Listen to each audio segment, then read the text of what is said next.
नमस्कार, स्वागत आहे तुमचे घरचा साधा स्वयंपाक या चॅनलमध्ये। तर आपण आज बनवतोय गोडी डाळ।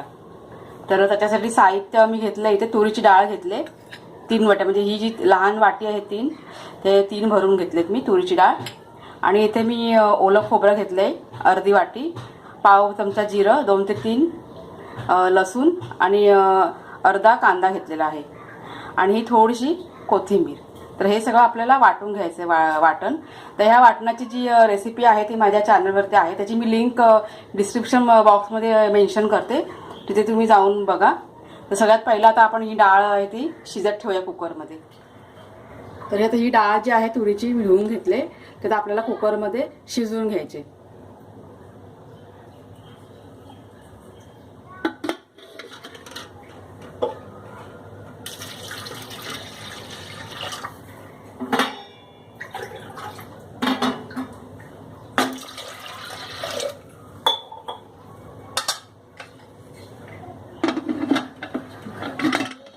तर हे बघा, डाळ पण आता आपली झालेली आहे उकळून कुकरमध्ये, ती मी बाहेर काढले कुकरमधनं आणि मसाला सुद्धा आपला वाटून झालाय। तर मसाल्यामध्ये मी वाटताना हळद सुद्धा टाकली होती, मी मगाशी विसरली सांगायला। तर तुम्ही ह्या मसाल्याची रेसिपी जी आहे ती माझ्या चॅनलवर आहे, ती बघा तुम्ही। आता आपण हिला फोडणी घालून घेऊया। आता गॅसवर मी एक टोप ठेवलाय आणि त्यात बघा हे एवढंसं तेल घेतलंय, खूप कमी लागतं तेल, जास्त तेल नाही टाकायचं। आता हे जरा गरम होऊ दे। त्यात फोडणीसाठी फक्त आपल्याला राई, जिरा आणि कढीपत्ता आणि 1 मिरची फक्त टाकायचे, बाकी सगळं म्हणजे लसूण वर सगळं आपण वाटणामध्ये टाकलेलं आहे, त्याच्यामुळे त्यात वरती फोडणीला काहीच टाकायचं नाही। त्यात मी पहिला आता राई टाकते,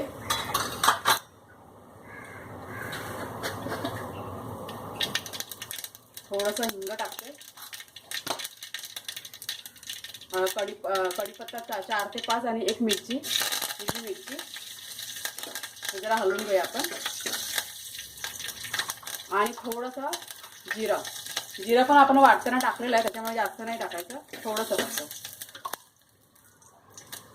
आणि आता ही डाळ आपण टाकूया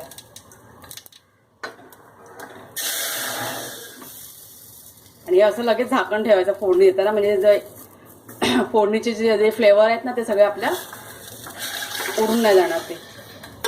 आता ही डाळ टाकूया परत आणि आता हे वाटण त्यात टाकायचंय, हे बघा। आणि ही कोथिंबीर मी चिरून घेतली, ती पण मी त्यात टाकणार आहे। आता हे सगळं धुवून घेऊया आणि त्यात पाणी टाकूया आपण।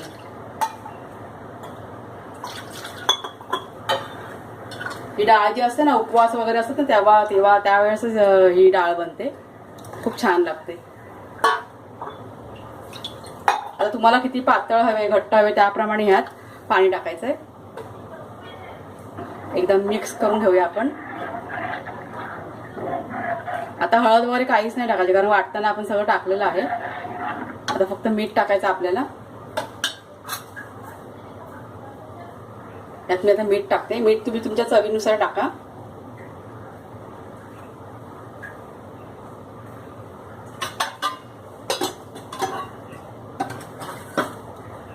आता हिला चांगली उकळी येऊ देत, म्हणजे किती घट्ट आणि किती पातळ याप्रमाणे आपण तिला उकळवून घ्यायची आहे। तर मी हिला आता जवळजवळ 5 ते 7 मिनिटं उकळून घेते।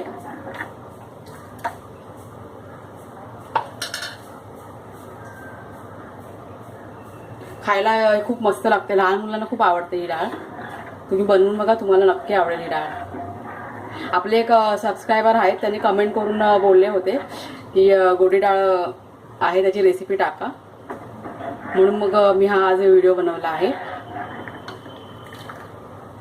तर आता हिला उकळी येऊ दे, उकळी आल्यानंतर आपण पुन्हा बघूया। तर डाळ आता आपली झालेली आहे ही बघा। त्यात मी शेंगाच्या शेंगा पण टाकल्यात, माझ्याकडे होत्या फ्रीजमध्ये 4-5 त्या मी टाकल्यात। तर ह्याच्याने पण चांगली टेस्ट येते या डाळीला। तुमच्याकडे असेल तर टाका, नसेल तर काही हरकत नाहीये। हे बघा आपली डाळ खूप छान झाली आणि खूप सुगंध पसरला पुऱ्या घरभर आमच्या। तर तुम्ही सुद्धा ही रेसिपी बनवून बघा आणि जर का माझा व्हिडिओ आवडला असेल तर चॅनलला माझ्या सबस्क्राईब करा, बेल आयकॉन बटन दाबा, लाईक करा, शेअर करा आणि कमेंट करून सांगा नक्की तुम्हाला कसा वाटला हा माझा व्हिडिओ। तर आणि जर का तुम्हाला कोणती रेसिपी बनवून हवी असेल माझ्याकडून तर कमेंटमध्ये सांगा, मी नक्की बनवण्याचा प्रयत्न करेन। तर आपण पुन्हा भेटूया पुढच्या रेसिपीमध्ये. धन्यवाद.